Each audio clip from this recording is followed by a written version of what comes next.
इस वीडियो का उद्देश्य आप तक सुप्रीम कोर्ट और हाई कोर्ट के महत्वपूर्ण निर्णयों को आप तक पहुंचाना है जो आपके जीवन को प्रभावित कर सकते हैं। निर्णय परिस्थिति और तथ्यों पर आधारित होते हैं, इसलिए किसी भी निर्णय में प्रतिपादित सिद्धांत अन्य प्रकरण में इस्तेमाल करने से पहले अधिवक्ता की सलाह अवश्य लें। हाल ही में हाई कोर्ट ऑफ मेघालय ने अपने एक फैसले में पोक्सो यानी prevention of children from sexual offence act के तहत उम्र को परिभाषित करते हुए कंसेंसुअल यानी सहमति से हुए शारीरिक संबंध को पॉक्सो एक्ट के अंतर्गत अपराध नहीं माना है।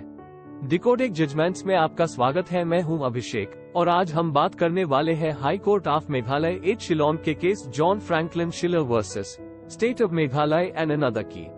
इस केस में हुआ यह कि जो विक्टिम यानी नाबालिग लड़की अपनी मौसी के यहाँ रहती थी, वहीं पर आरोपी घरू काम करता था।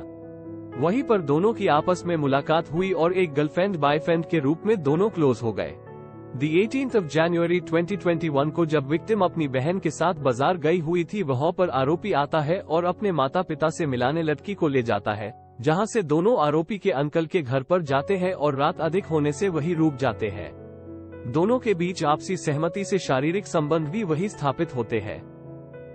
अगले दिन जब आरोपी ने विक्टिम को उसके घर छोड़ा, तब विक्टिम की मां ने महिला थाना में आरोपी के खिलाफ रिपोर्ट दर्ज करा दी, जहां जांच उपरांत पोक्सो एक्ट अंतर्गत धारा 363 आईपीसी का मुकदमा आरोपी पर दर्ज किया गया और केस न्यायालय में चलने लगा, जो वर्तमान में साक्ष्य के क्रम में है।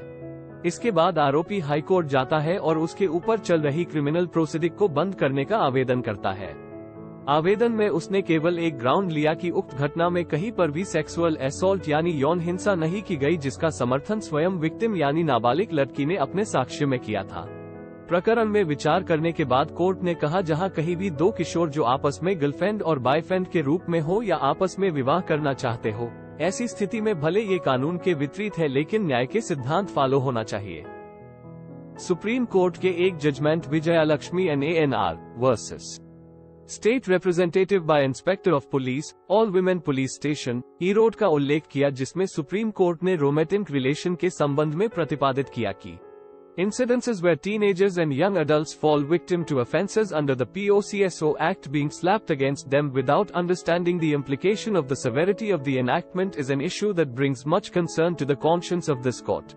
A reading of the Statement of Objects and Reasons of the POCSO Act would show that the Act was brought into force to protect children from offences of sexual assault, sexual harassment, and pornography, pursuant to Article 15 of the Constitution of India, 1950 and the Convention on the Rights of the Child.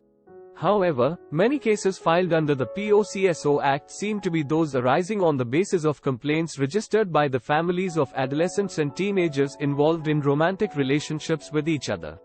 The scheme of the Act clearly shows that it did not intend to bring within its scope or ambit cases of the nature where adolescents or teenagers involved in romantic relationships are concerned. यानी POCSO act का उद्देश्य उन प्रकरणों को इसके अंतर्गत नहीं लाना है जहां युवा और किशोर सहमति से रोमांटिक रिलेशनशिप में इन्वॉल्व हो। सुप्रीम कोर्ट ने यह भी कहा कि पोक्सो एक्ट का उद्देश्य एक किशोर को माइनर लड़की के साथ संबंध बनाने पर उसे अपराधी की तरह ट्रीट करना नहीं है। सुप्रीम कोर्ट ने संसद को भी इस संबंध में कानून बनाने और पोक्सो एक्ट में बदलाव करने हेतु सुझाव दिया था।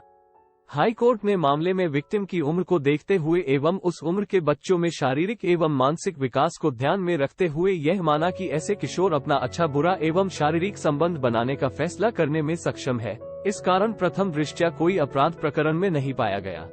अब यह विचार करने योग्य है कि क्या हाई कोर्ट द्वारा इस संबंध में लिया गया फैसला सही है या सुप्रीम कोर्ट इसमें कोई परिवर्तन कर सकता है।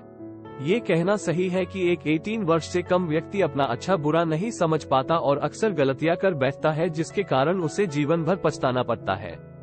हमने कई केस देखे हैं जहां 18 वर्ष से कम होने के कारण लोग हत्या बलात्कार तक के अपराध से बच जाते हैं, वहीं दूसरी ओर जानबूझकर अपराध में फंसा भी दिए जाते हैं।